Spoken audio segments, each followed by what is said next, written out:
Guys, alhamdulillah nandito tayo sa loob ng Masjid Qiblatain. Ito po yung Qibla at doon naman yung unang Qibla.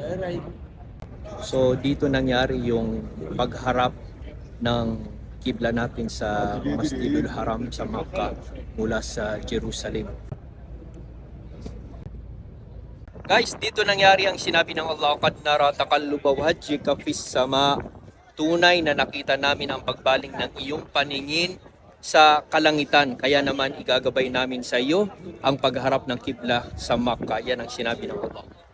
Kaya sa kalagitnaan po ng sala, sa 4 na raka, ang 2 raka, nakaharap ang Propeta Muhammad sallallahu alaihi wasallam at ang kanyang sahaba, ang kanyang jamaa sa Jerusalem. At pagkatapos nyon, ang 2 raka, sila naman ay humarap sa Makkah bilang kanilang kibla. Alhamdulillahi Rabbil Alamin. Kaya mula sa pangyayaring yun na naganap dito sa Masjid Qiblatain, mula noon hanggang ngayon tayo ay nakaharap na sa kibla ng Makkah. Walhamdulillahi Rabbil Alamin.